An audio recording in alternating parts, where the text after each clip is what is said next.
Voilà, on vous disait que l'ère H est arrivée, où les forces armées doivent à tout prix neutraliser et éradiquer les groupes armés, étrangers comme nationaux. Nous sommes à l'ère où les forces armées se déploient de plus en plus en hommes et en matériel. Derrière moi, vous avez vu, moi ça c'est la troisième lot des avions de chasse et de combat ici en Ituri. L'état de siège est là, que le bon citoyen se retire, comme le président de la République, commandant suprême des forces armées, avait bien annoncé que notre riposte sera impitoyable. De la même manière, ici en Ituri, sous le commandement du lieutenant-général Luboya Kashamadeni, la frappe des forces armées sera sans état d'âme, Il est grand temps que tous les miliciens déposent les armes sans condition. Nous allons mener ces opérations comme ça a été à Ezekere et il est grand temps que le bon citoyen se retire. Vous voyez comment nous nous rangeons déjà à l'heure de bataille utile pour traquer le milicien et leurs complices jusqu'à leur dernier retranchement. Et ça sera sans état d'âme. Bendele Ekweyate, depuis l'aéroport de Mourongo, lieutenant Jules Ngongo, pour le compte du service de communication et d'information des forces armées.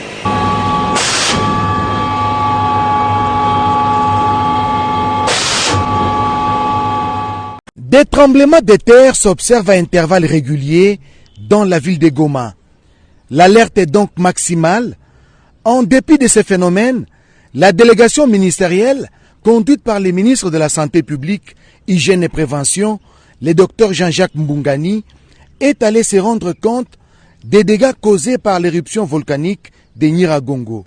La route Goma-Kibati est coupée en deux avec toutes les conséquences sur le plan économique. On a eu des échanges fructueux avec le gouvernorat, avec l'OVG et également la protection civile.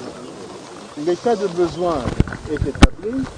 Nous sommes là en appui des autorités de la province pour donner et trouver des solutions. Les membres du gouvernement central se sont par la suite rendus à l'observatoire volcanologique de Goma. Il a été convenu d'équiper davantage ces centres qui surveillent tout mouvement sismique. Le ministre de la Recherche scientifique rassure.